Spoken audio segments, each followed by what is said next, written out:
Hey real estate rock stars, I am recording this after several showings of units for my buyers and tenants. Watch this video till the end if you are thinking of making extra income or making the best use out of your empty home. Now, one of my most recent listing at 35 Saranac Boulevard, drum roll please, have been leased within 5 days from it coming on the market. The tenant is wonderful and as well as the landlords. So I want to share with you what risks you may have as a landlord and what the screening processes may entail to secure your unit and make sure it's safe. Now, let's not waste more time and dive right into it. Hey real estate rock stars! Today I am here at my new listing at 53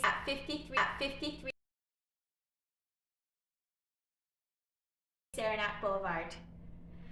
With the current leasing market conditions, my clients are very happy about the return that they will be receiving on their lease. However, there is a risk in renting out your place, especially in Ontario. One of the major risks of renting out your place is the quality of the tenants. LTB, also referred as landlord-tenant board, tends to be more favorable and protective of the tenants.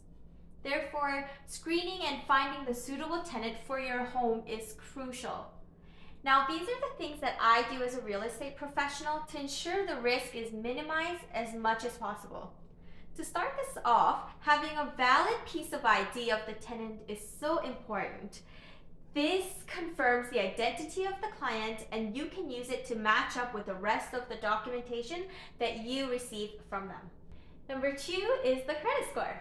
I would always ask for a credit report through a reputable credit bureau such as Equifax or TransUnion.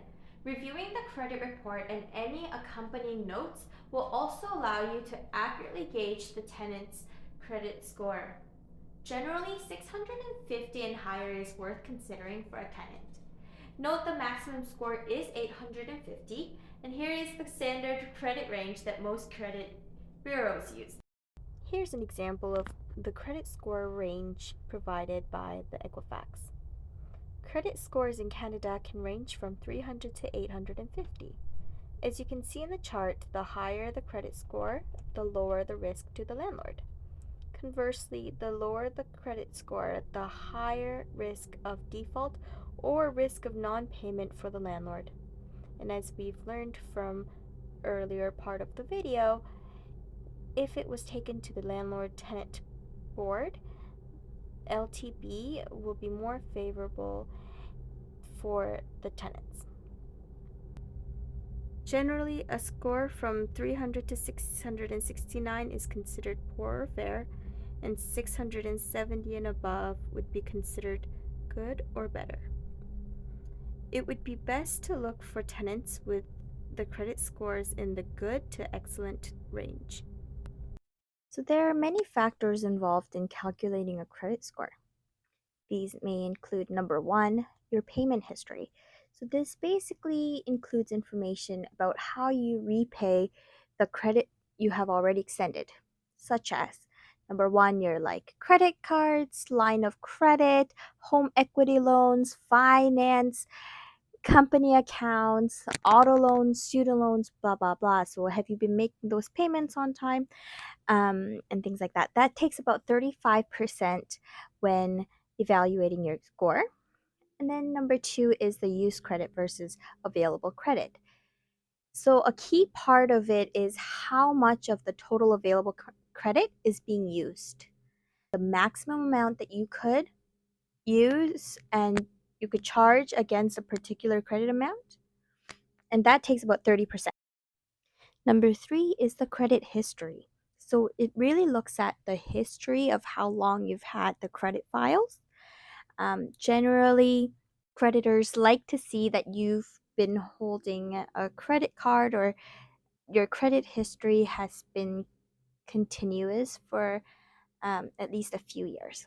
And that takes about 15%. Next is the public records.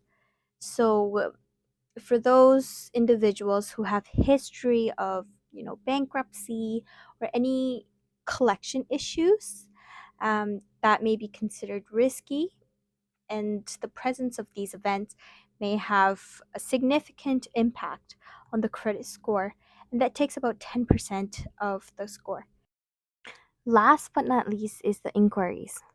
At any time someone's credit file is reviewed or assessed, this will be logged in their file, and that could negatively impact that person's credit score.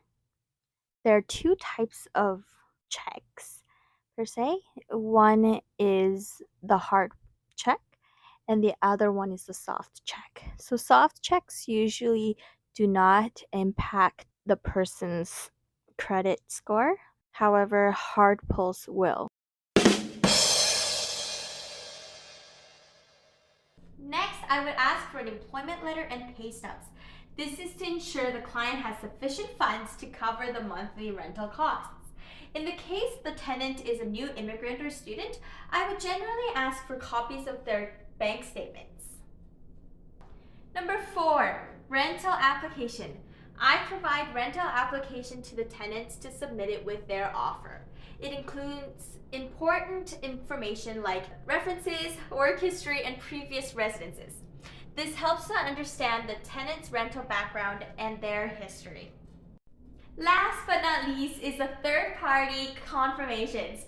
Regardless of any initial feelings you may have towards your potential clients, it is so important to get a third party to verify all the information you've received. They help with reviewing each piece of documentation you've received and verify its accuracy. I find that it is an amazing way to get a double check on all of the information that was submitted and provide peace of mind for yourself and your property. And that's it. These are the reasons why you should be double and triple checking the tenants before they move in and the documents needed. If you need any assistance in leasing out your lovely home in Ontario, I would love to be of help. Here's my contact information linked over here somewhere. And until next time, annyeong!